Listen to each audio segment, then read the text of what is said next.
상고하고 있는 중에 있습니다. 우리는 이미 진리의 성령님, 오순절 보혜사 성령님을 받은 자들인데요. 받은 자들답게 이 땅을 살아가야만 하고, 우리 예수님께서도 진리와 성령의 능력, 그것을 충만히 받아 일하셨던 것처럼 우리들도 우리의 힘이 아닌 예수님을 닮아 성령님의 역사하심과 또 그 능력을 가지고 살아가도록 해야 되겠고, 우리의 힘으로 어떤 일을 하는 것처럼 여겨지지만 사실은 그것이 우리의 힘이 아니고요. 그 힘을 주관하는 어떤 주권자, 바로 그에 의해 움직이고 있는 사실을 우리는 알아야만 하고, 계속해서 제가 말씀드려 강조했던 것처럼 이 성령님의 인도와 충만, 그것을 받지 않는다면, 그렇다면 자기 욕심이라고 생각되는 바로 그 마음은 사실은 사탄이 움직이는 마음이요. 그래서 하나님의 일이 아닌 세상 일, 사탄의 일을 하는 것임일 수밖에 없다. 즉 성령 충만 아니면 사탄 충만, 그 둘 중에 한 가지의 생활을 할 수밖에 없음을 우리는 알아야 하고, 그것이 좀 극단적으로 보이긴 하지만 우리의 영적인 일은 그러하다라는 것을 우리가 기억하면서 성령 충만하여 이 땅을 살아가도록 진리의 성령님을 모신 자답게 그렇게 이 땅을 살아가는 우리들이 되어야만 할 것입니다. 사탄은 이제 때가 얼마 남지 않은 줄 알고 정말로 자기가 가지고 있는 모든 수단을 동원해서 우리를 공격하고 있어요. 여러분, 특별히 두 가지 면으로 우리를 공격한다고 볼 수 있겠는데, 첫 번째는 성적인 부분이고요. 또 하나는 재물적인 부분입니다. 그 재물과 함께 명예 영광이 같이 움직이는 거고요. 그래서 흔히 무력, 정욕, 사욕, 아담과 하와가 처음 꾀임을 받았을 바로 그때 그 하나님의 말씀을 제대로 기억지 못하고 아담과 맺었던 하나님의 그 약속, 아담이 분명히 하와에게 말해줬을 것이 분명하거든요. 저 선악과를 먹는 날에는 정녕 죽겠다. 분명히 말했음에도 죽을까 하노라 하는 그 정도의 신앙을 가지고 살아가니 사탄의 꾀임에 넘어갈 수밖에 없는 것입니다. 그의 말을, 사탄의 말을 듣고 다시 선악과를 쳐다보니 어땠다고요? 먹음직하고 보암직하고 지혜롭게 할 만큼 탐스러웠다. 그렇게 말을 합니다. 보암직, 먹음직, 지혜롭게 할 만큼 탐스러움, 이게 다 물욕, 정욕, 사욕에 관한 부분들입니다. 그래서 사탄은 그렇게 우리를 공격하고 있어요. 물욕, 사욕, 그리고 정욕. 특별히 물질과 이 성적인 타락을 통해서 우리 하나님의 사람들이 성령 충만하여 살아가지 못하도록, 하나님의 일과는 관계없는 삶을 살아가도록 미혹하고 있다. 이제까지는 개인적으로 그렇게 도전하고 이렇게 공격했는데요. 이제는 국가적인 차원에서 그와 같은 일들이 시도되고 있음을 우리는 생각할 때 정말 하나님의 나라, 그리스도의 나라가 이제 얼마 남지 않았다라는 것을 생각해 보게 됩니다. 여러분 꼭 기억하셔야만 합니다. 성령 충만하지 않으면 사탄 충만일 수밖에 없다는 사실.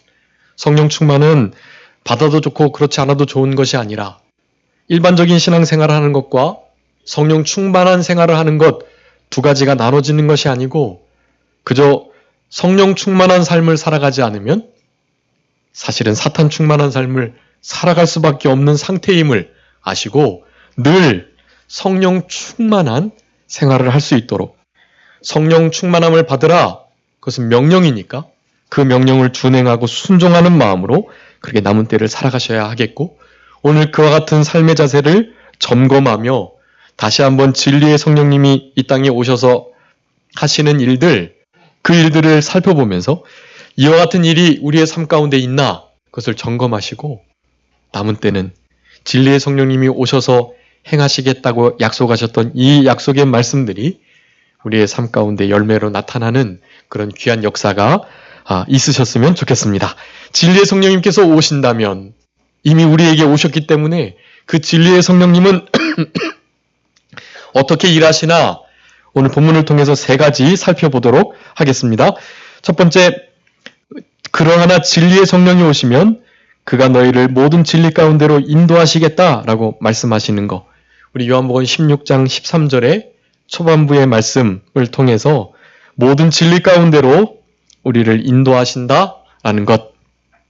이것을 기억해야만 하겠습니다.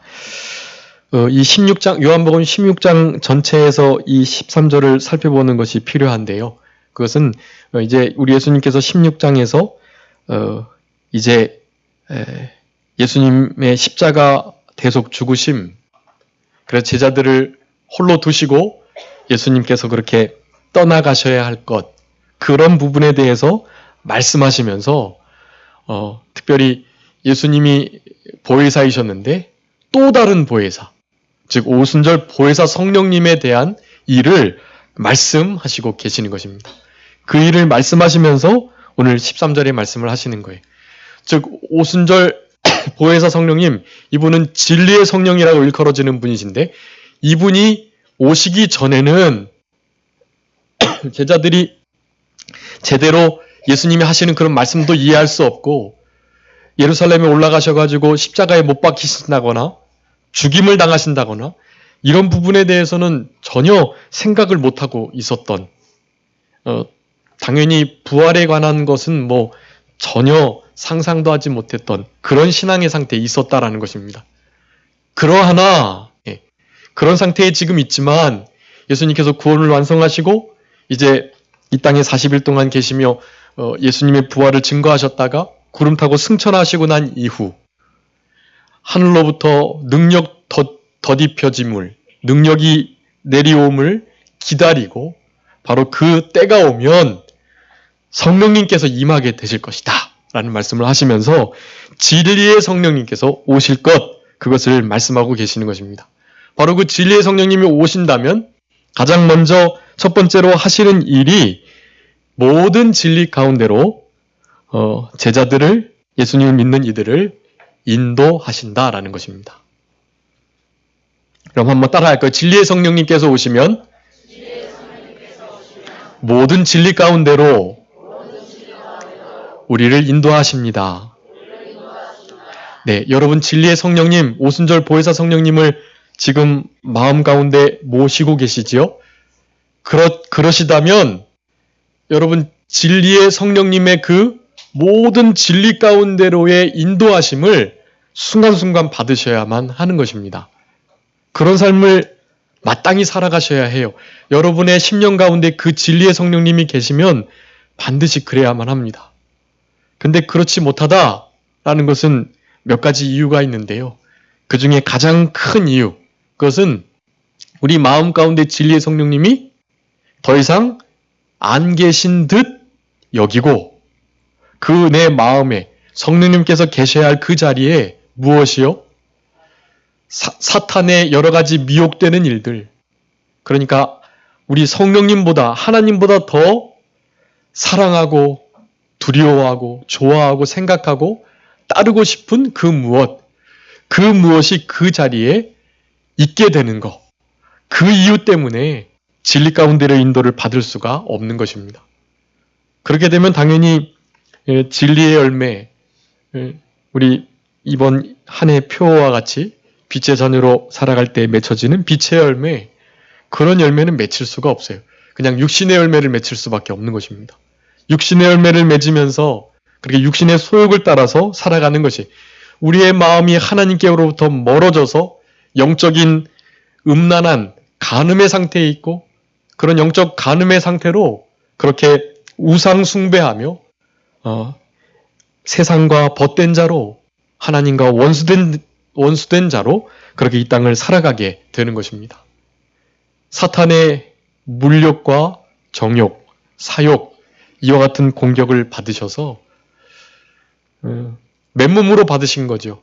하나님의 전신갑주 못 입고 그저 우리의 모든 맨몸에 사탄의 불화살과 칼과 창을 마구 찔림받아서 그저 피 흘리고 쓰러져 지쳐 넘어질 수밖에 없는 상태에 있게 된 것입니다. 여러분, 그렇게 되면 여러분 결코 하나님이 말씀하시는 바 진리의 성령님이 오실 때 그 모든 진리 가운데의 인도를 우리는 받아 나갈 수가 없는 것입니다. 내 육신의 소욕, 그리고 이 세상의 가치관, 그런 것을 따라서 그냥 큰 물이 흘러가듯 그 물결에 떠내려가는 그런 생활을 하게 될 수밖에 없는 것입니다.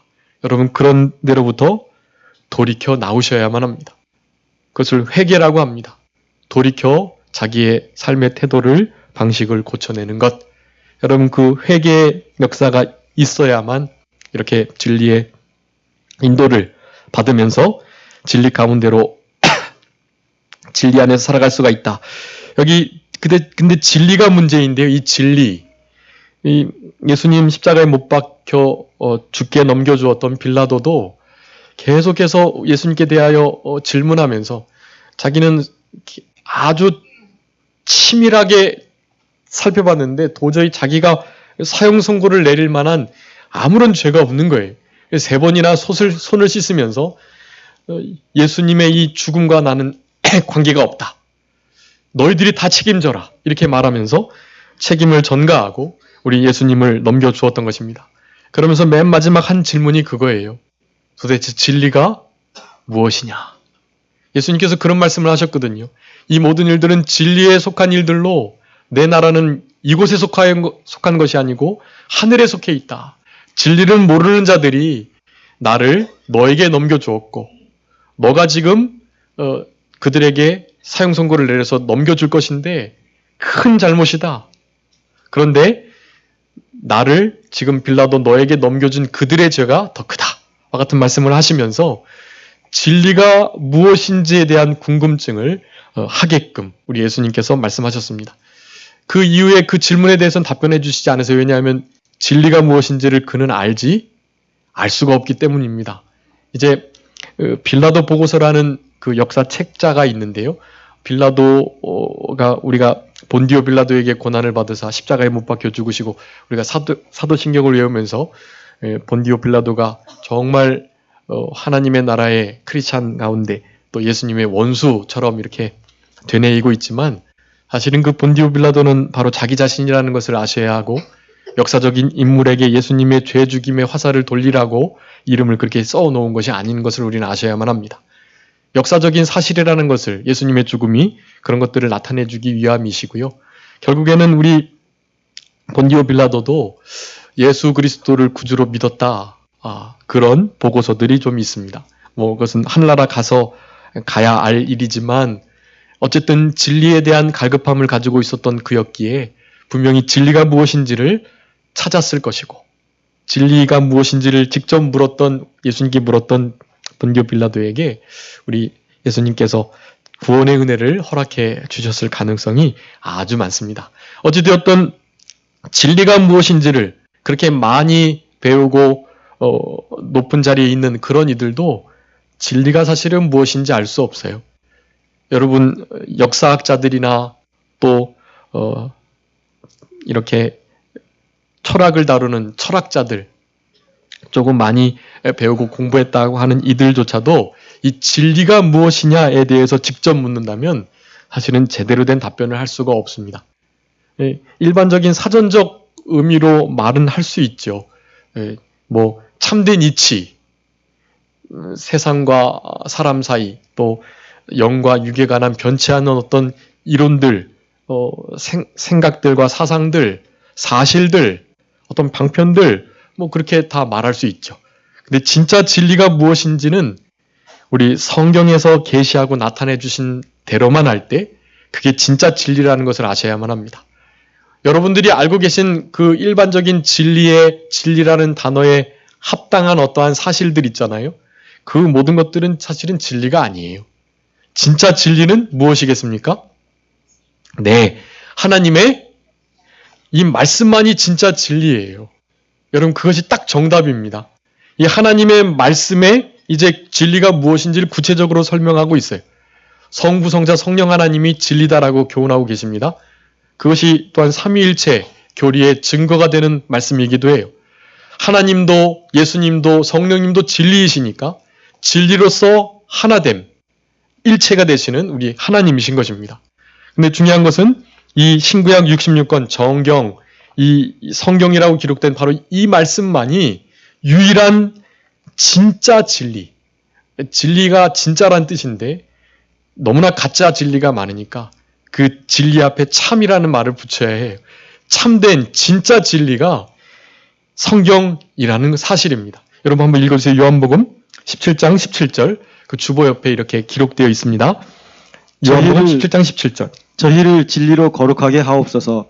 아버지의 말씀은 진리니이다. 아멘. 아버지의 말씀이 진리입니다라고 표현하고 있어요. 여러분 진짜 진리는요. 성경뿐이에요. 여러분 이 성경은 성경 자체로 권위를 갖습니다. 가장 오래된 책이고요. 가장 많이 번역된 책이고요. 가장 많이 팔리고 있고 가장 많이 읽혀지고 있고 여러분 그런 역사적인 사료를 통해서라도 이 성경만큼 권위를 갖고 있는 책이 없어요. 그래서 이 성경 권위를 그 어떠한 사람이 얼마나 많이 배운 사람이든 이 성경 말씀을 이렇게 가감하거나 그들의 지식과 가지고 있는 경험과 지혜로 이 성경 말씀의 참과 거짓을 진위 여부를 이것의 권위를 판정 내릴 수가 없습니다. 이 성경 말씀 자체의 권위가 있어요. 이건 하나님의 말씀이요. 성령의 감동으로 된 하나님의 살아있는 그런 진리의 지식의 말씀이기 때문에 여러분 이 성경보다 더 권위 있는 것은 없다라는 것을 아셔야만 합니다. 우리 성령님께서 진리의 영이시다라는 의미 중에 하나는 바로 이 성경 말씀 하나님께서 예언하시고 우리 예수님께서 이루셨던 바로 그 말씀 속에서 역사하시는 분이라는 것을 나타내는 단어예요. 진리의 성령이라는 뜻이요. 그러니까 요즘에 흔히 자유주의나 신비주의, 신신학자들이 말하는 그런 직통계시, 내 마음에 계신 성령님께서 나에게 직접 지금 말씀하고 계신다 하면서 또 다른 진리를 그렇게 말하고 있는데 어쩔 때는 그런 진리와 이 성경 말씀의 진리가 부딪히는 거예요. 그러면 이것은 2000년 전에 4000년 전에 기록한 책이니까 지금 이 시대에 맞는 성령님께서 하나님 우리 가운데 계시니까 우리 가운데 계신 하나님이 성령님이 말씀하시는 그 말씀이 지금 성경 말씀에 혹시 배치가 된다면 우리에게 하신 말씀이 감동이 진짜고 성경 말씀은 시대적 한계가 있으니까 그 말씀을 따르는 것이 아닌 지금 나에게 말씀하시는 그 성령의 역사를 따라야 된다라고 말을 하는 거예요. 근데 그것은 잘못된 것입니다. 진리의 영이시기에 진리가 되는 신구약 66권 안에 역사하시는 분이신 것을 우리는 한정지어야만 하는 것이 여러분 다르게 더 이상 또 다른 진리가 또 다른 계시가 다른 사도행전이 다른 복음서가 써지지 않는다라는 것을 우리는 분명히 알아야 하고 그것이 에베소서 3장 5절에 있는 말씀이에요. 이 같은 세대들에게 예전에 행하셨던 성령과 진리의 역사가 그러니까 선지자들이나 사도들에게 행했던 그와 같은 성령님의 역사는 더 이상 있지 않다. 분명히 종결된 것을 말하고 있어요. 그러니까 우리는 성경 말씀을 최고의 권위로 삼고 그것이 유일한 진리다. 여러분 다른 진리의 정의들이 있지만 그렇게 기억하셔야만 합니다. 성부, 성자, 성령님께서 진리이시고 하나님 아버지의 말씀이 진리이시다. 여러분 그것을 든든히 붙들고 계시면 이 거짓 진리들을 이 세대에서 팽배해 있는 또 넘쳐나고 있는 그런 거짓 진리들을 우리가 분별해낼 수 있겠다라는 사실입니다. 그 진리, 그와 같은 진리 가운데로 우리 성령님께서는 우리를 어떻게 하신다고요? 인도하십니다. 인도는 이끌어 주시다 그런 의미예요. 이끌어 주시다. 특별히 진리 가운데로, 가운데라는 것은 아주 풍성하게 그리고 그 진리의 역사를 따라 그런 의미예요. 그러니까 그냥 어느 정도만 이끌어 주시는 게 아니고요. 진짜 오순절 보혜사 성령님의 이 인도와 주장을 받는 자들은요. 아주 충만한 역사를 받게 돼 있어요. 여러분의 생각, 내가 결정해야 할 작은 결정들 그런 것조차도 하나님께서 강하게 하나님의 말씀을 통해서 감동시켜 주심으로 그런 일들을 하나님의 뜻대로 결정할 수 있도록 우리를 이끌어 주신다라는 사실입니다. 여기 인도라는 단어가 여기에 한 번만 딱 쓰인 단어인데요. 이 단어는 하늘나라로의 여정 가운데에 이끄심, 그런 의미도 있어요. 그러니까 우리를 하늘나라로 인도하시는 그 모든 여정 가운데에서의 아주 세분화된, 그리고 아주 이렇게 우리에게 딱 맞는 아주 요긴한 그러한 인도를 가리키는 단어입니다. 우리가 반드시 천국에 갈 것인데 천국에 가는 것이 분명한 것처럼 우리가 어떤 일을 결정할 때 바로 이 진리의 성령님의 이 진리 가운데로의 이 인도를 잘 받게 되면 반드시 분명한 뜻과 목적을, 하나님이 기뻐하시는 온전하신 뜻을 이루어 드리는 삶을 살아갈 수 있는 것입니다. 지금 내가 제대로 된 삶을 살아가고 있나? 지금 내가 내 뜻대로 살아가는 것은 아닌가? 그런 물음을 묻지 않아도 될 만큼 너무나 분명하게 우리를 그렇게 인도하시는 것입니다. 우리가 천국 가는 것이 분명한 것처럼 우리가 진리 가운데로 인도됨에 내가 생각하고 결정하는 모든 것이 너무나 분명한 하나님의 뜻이 되어버리는 것입니다. 여러분, 그런 삶을 살아가기를 원하셔야 하고 추구하셔야만 하며 나중에 후회가 없도록 여러분의 속해 있는 남은 생애 가운데 여생 중에 순간순간 성령님의 인도와 주장을 잘 받도록 그렇게 힘을 다하시는 그런 우리들이 되었으면 좋겠습니다. 그래서 바로 하나님의 영, 진리의 영이신 성령님의 인도함을 받는 자들이 진짜 하나님의 자녀들이에요. 뭐 하나님의 아들들, 하나님의 자녀들, 천국 백성, 나는 당연히 죽어도 천국 간다라고 그렇게 말을 해서 될 일이 아니고요. 실제로 하나님의 영, 성령님의 인도와 주장을 받는 그들이 진짜 천국 백성이고 하나님의 아들됨을 우리는 아셔야만 하겠습니다. 로마서 8장 14절 한번 읽어주시기 바랍니다. 로마서 8장 14절. 로마서 8장 14절.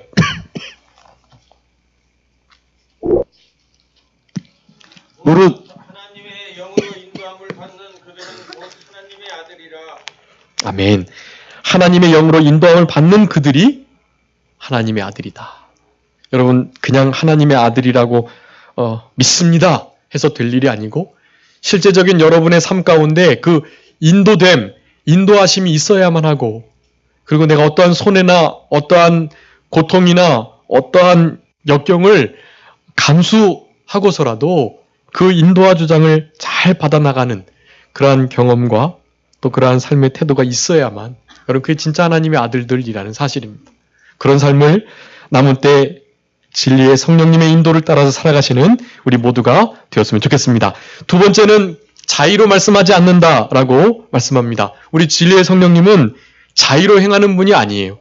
아까 말씀드렸던 것처럼 그러기에 직통 계시는 있을 수가 없습니다. 자의로 말씀하시는 분이 아니에요. 다 우리 예수님의 말씀하심을 따라 예수님께서 행하시는 대로 그것을 분명하게 하시고 강화하시고 또 그것을 생각나고 가르치시는 그와 같은 역사를 하신다라는 것입니다. 여기 듣는 것을 말한다, 오직 듣는 것을 말하신다라고 말하잖아요. 근데 거기에 듣는 것에 원래 다른 사본에는 예수 그리스도께로부터라는 단어가 생략되어 있어요. 그러니까 예수님께로부터 들은 거, 예수님께로부터 들었던 거, 그런 의미가 있습니다. 그것은 제자들이 그러했던 건데요. 제자들이 예수님께로부터 다 들었잖아요, 말씀을. 그렇게 들었던 말씀들을, 그런 의미예요. 예수님께 들었던 모든 말씀들을 성령님께서도 역사하신다. 그 말씀들을 보충하시고 강화하시고 기억나게 하시고 생각하게 하신다라는 사실입니다. 여러분, 그러한 우리 성령님의 역사, 이런 역사들을 이렇게 요한복음 16장 13절에서 분명히 말씀하시는 것은 다른 뜻이 아닙니다. 예수님도 예수님 뜻대로 안 하셨어요. 예수님은 누구 뜻대로 하셨죠? 네, 예수님은 하나님의 뜻대로 하셨어요. 그러니까 결국 예수님은 하나님의 뜻대로 하셨고 성령님은 예수님의 뜻대로 하시니까 곧 성령님은 누구의 뜻대로 하시는 거예요? 네, 하나님 아버지의 뜻대로 하시는 것입니다. 그러니까 성부, 성자, 성령 하나님이 같은 일을 같이 하신다는 의미예요. 그래서 이 말씀은요, 일을 함께 하는 것이라는 의미입니다. 자의로 하지 않으시고 단독적으로 멋대로 하시지 않으시고 함께 일하셨다. 여러분, 진리의 성령님을 받은 우리들은요, 어떻게 일해야 하는 것입니까? 함께 일해야만 합니다. 합력하여 일을 하고요. 그리고 따로 일을 하는 것이 아니라 함께 힘을 합하여서 성령의 하나 되게 하시는 그 하나됨을 힘써 지키면서 평안에 매는 줄로 이렇게 진리의 능력을 따라서 하나 되게 하시는 그 일들을 바로 하나님의 일을 하나님의 동역자로 해 나가야 한다라는 것을 우리들에게 교훈해 주고 계십니다.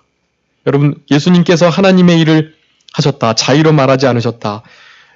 요한복음 8장 26절, 요한복음 12장 49절, 요한복음 14장 10절 그런 말씀들에 동일하게 하나님께서 들은 것을 말씀하시는 예수님, 자의로 말씀하지 않으시고 스스로 하지 않으시고 하나님이 하라는 것을 말하시고 행하셨다라는 말씀을 스스로 말씀하고 계세요. 나는 내 뜻대로 내 말을 하는 것이 아니고 내 일을 하는 것이 아니다 라고 말하면서. 그런데 우리 성령님께서도 예수님께 듣는 것을 말하시는 분이시다라는 것을 통해서 성부, 성자, 성령님께서 하나된 일을 함께 협력하여 일하심. 우리 믿는 우리들도 함께 일해야 함을 말씀하고 계시는 것이고, 특별히 말씀하는 것이 자의로 이루어지지 않았다라는 것을 통해서 우리의 언어 생활을 조심해야 할 것. 우리 성령님을 받은 자들은 아주 중요한 특질 가운데 하나가 내 말을 늘 주의하는 것, 거기에 있음을 아셔야만 하는 거예요. 예수님도 늘 하나님이 하라는 말씀대로만, 성령님도 예수님께로부터 들은 그 말씀만 말하셨던 하나님이신데, 여러분, 하물며 우리는 얼마나 더 조심해야 하겠어요.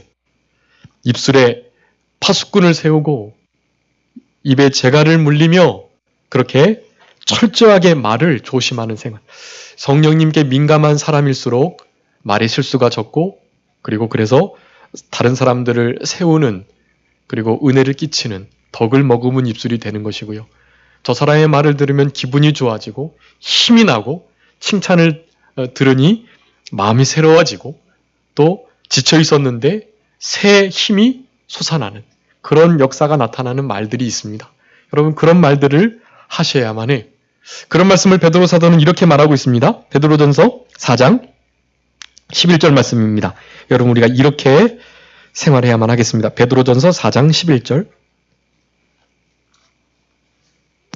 만일 누가 말하려면 하나님의 말씀을 하는 것 같이 하고 누가 봉사하려면 하나님의 공급하시는 힘으로 하는 것 같이 하라.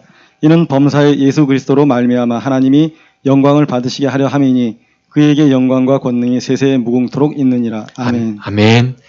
여러분, 성부, 성자, 성령 하나님의 그 모든 일들은 결국 하나님의 영광이시고요.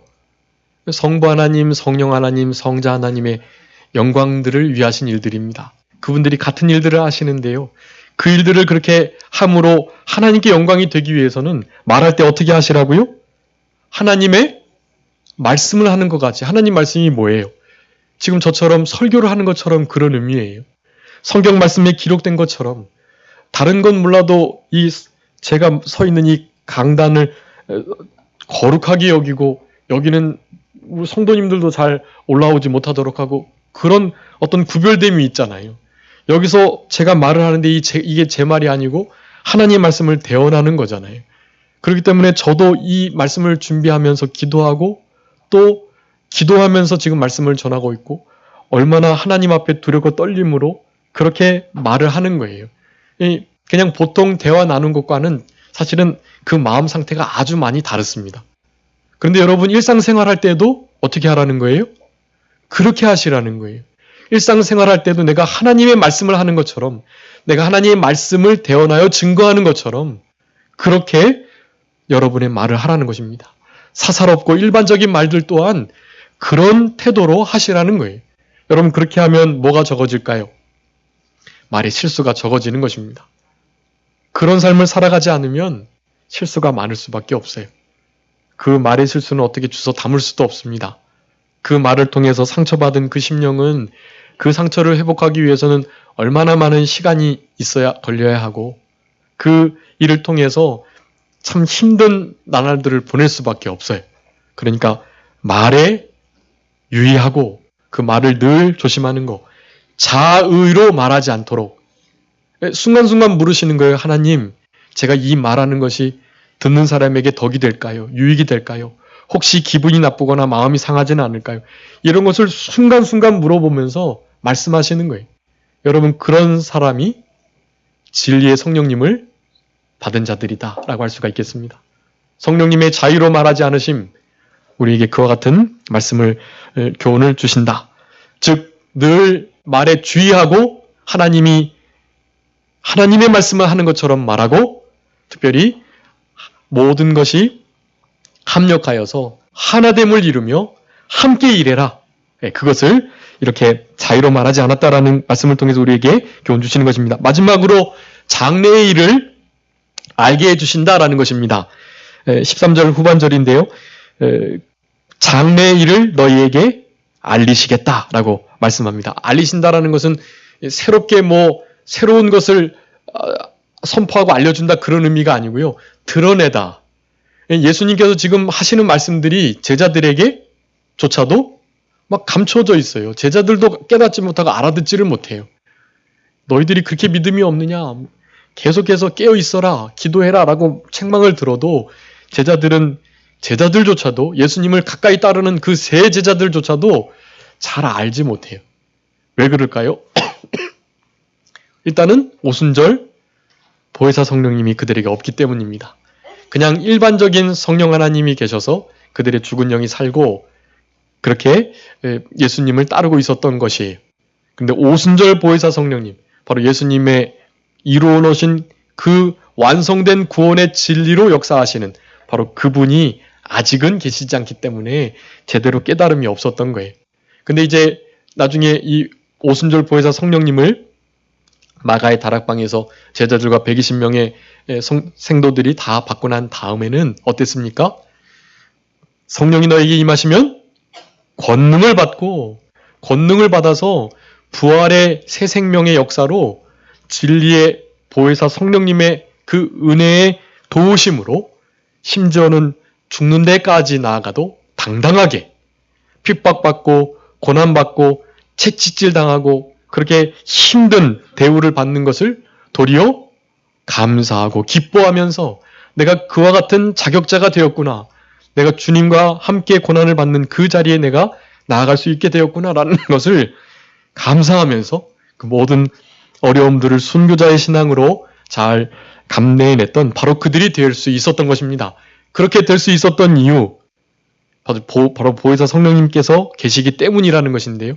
그 보혜사 성령님께서 계시는 그 일은 특별히 장래일을 알리시는 것이고 새로운 계시가 아닌 그런 모든 깨닫지 못했던 것이 드러나게 되는 그런 의미에서의 알려주심이라는 것을 우리가 먼저 알아야 되겠고 여기 장래의 일은 두 가지로 볼 수가 있는데요. 지금 예수님 16장에 예수님의 죽으심을 말하는 이 순간에는 바로 예수님의 십자가의 죽으심과 장사되심 그리고 3일 만에 부활하실 것 바로 그것을 가리키는 거예요.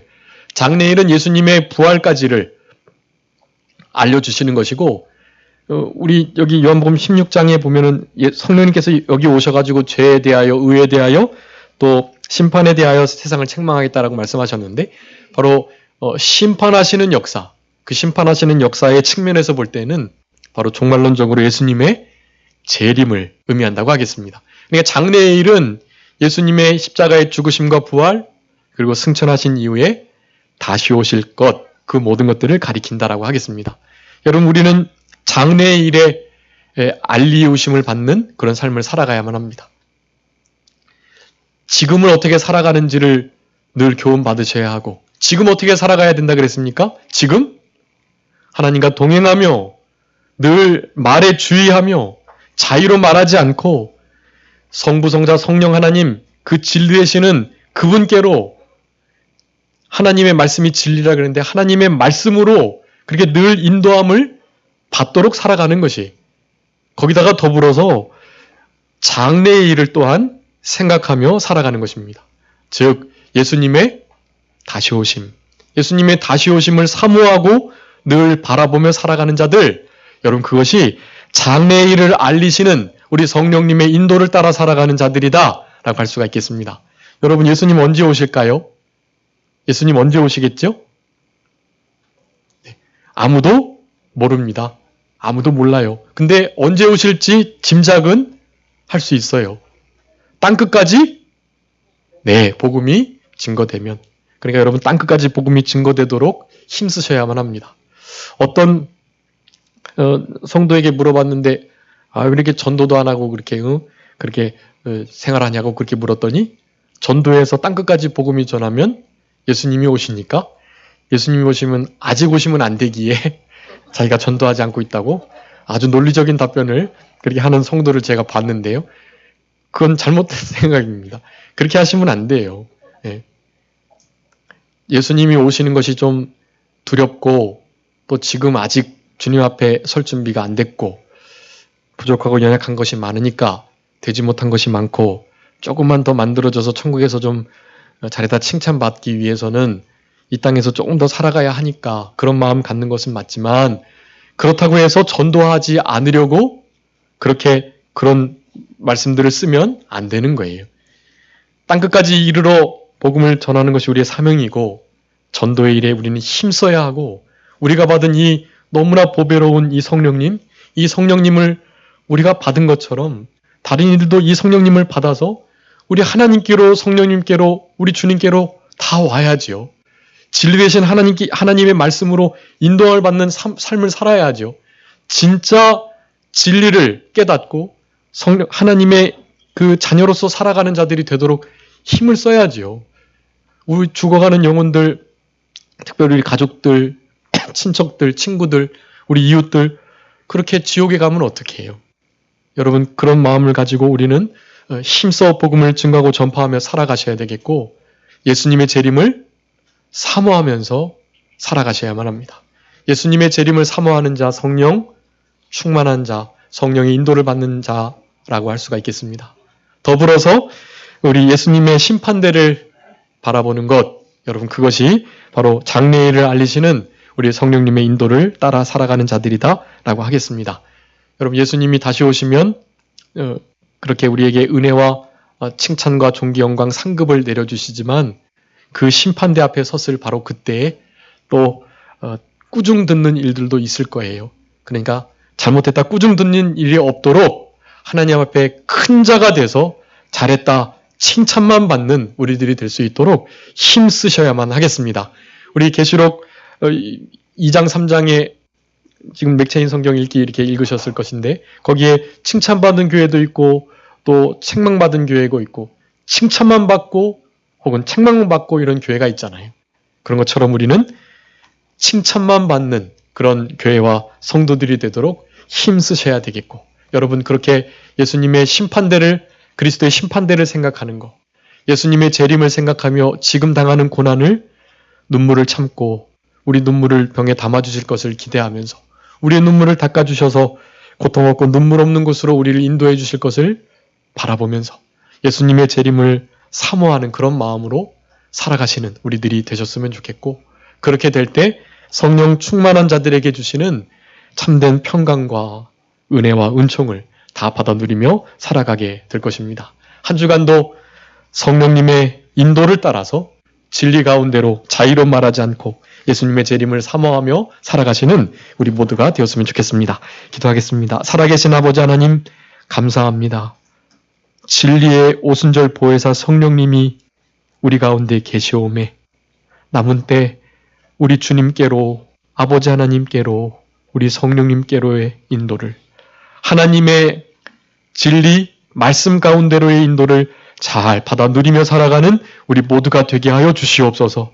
하나 되어 일하게 하여 주시고 자의로 말하지 않도록 주님 도와주시며 말에 실수가 없도록 은혜를 머금은 입술, 덕을 세우는 입술이 될 수 있도록 주님 도와주셔서 우리의 말 한마디가 지쳐있는 심령들을 회복시키는 역사가 나타나는 귀한 은혜가 있을 수 있도록 주님 도와주시옵소서.